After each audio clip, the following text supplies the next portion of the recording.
Hello everybody and welcome back to The Sims 4. We are playing the Love Wreck Legacy Challenge. Tokie slipped in the cafe that smelled faintly of roasted beans and warm pastries where her siblings were already gathered around a small table by the window. Kaida waved her over with a grin while Soda was busy telling a story that had Toshiro laughing so hard he nearly spilled his latte. Tokie slid into the booth with them, the chatter immediately wrapped around her like a soft blanket. The four of them fell into easy conversation, their words bouncing between playful teasing and heartfelt catch-up. Kaida insisted on sharing a slice of cake with Tokie, who pretended to protest before happily digging in. Soda leaned back, smug about his story, while Toshiro began sketching little doodles on a napkin that had everyone giggling. It was one of those rare moments where time slowed down and Tokie could just be a sister. Not a mom, or a writer, or a musician, not anything else. They lingered, coffee mugs empty and plates crumb-dusted. They sat in comfortable silence for a moment, simply enjoying being together.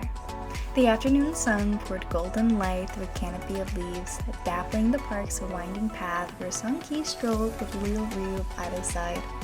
She clutched a small stuffed bunny in one hand and his larger hand in the other, skipping every few steps as though the world beneath her shoes had a rhythm only she could hear. Tokie slowed his stride to match hers, smiling quietly at her delight whenever a butterfly flittered past or a squirrel dashed up a tree. They reached the playground and Ryou ran ahead, her hair bouncing as she scrambled up the ladder of the slide. Tokie stood nearby, arms folded, watching like a sentinel with softened eyes. He had cheered quietly as she came down, laughing all the way, then caught her at the bottom in a gentle scoop.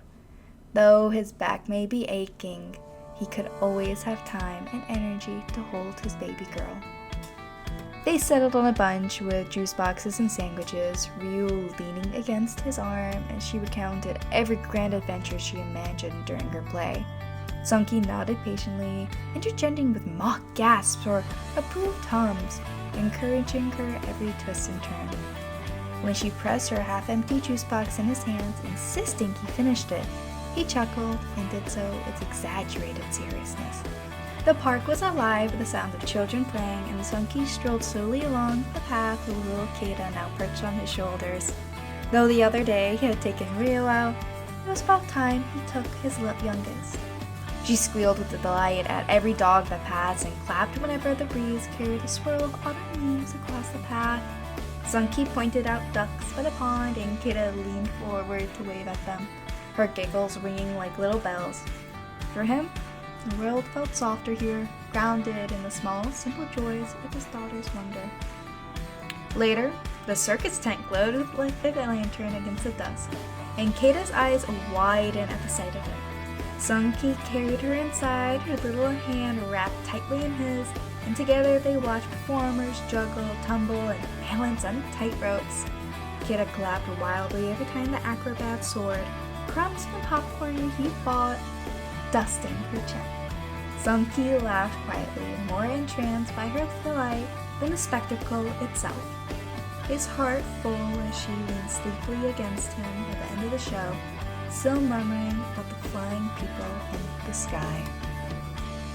Today was Tokie's special day. She moved around the house with quiet excitement, already thinking about the party ahead. In the kitchen, Kaida toddled around with determination, showing off her new skills, stacking blocks, babbling words, and clapping proudly for herself. Ryou sat nearby, quiet and thoughtful, her face still carrying the weight of missing her grandparents. Tokie brushed her daughter's hair gently, whispering reassurance, and reminding her that today was also a chance to celebrate. Meanwhile, Tokie slipped out into the afternoon bustle of the town, determined to find the perfect late birthday gift. After searching a while, he found it, a simple yet elegant pearl necklace that gleamed perfectly in the light. As the day went on, Tokie prepared for the big celebrations.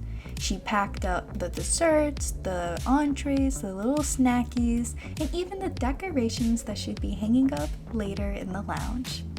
Between tasks, she stole glances at her children, grateful for their laughter echoing through the house even when grief still lingered. Ryou slowly joined in with Kaida's play, and Tokie felt a bittersweet comfort. Life kept moving, and the memory of her parents lived on in these small moments. Soon enough, the family was packing up and getting ready to leave for the lounge, and Tokie allowed herself a little indulgence.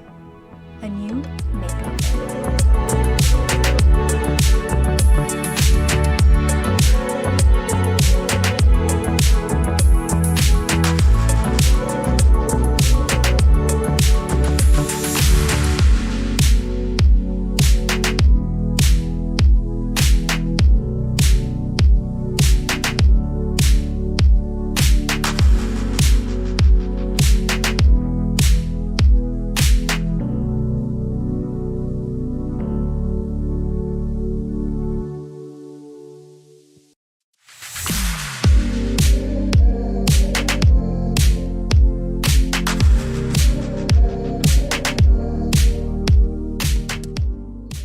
Alrighty guys, I hope you enjoyed today's episode.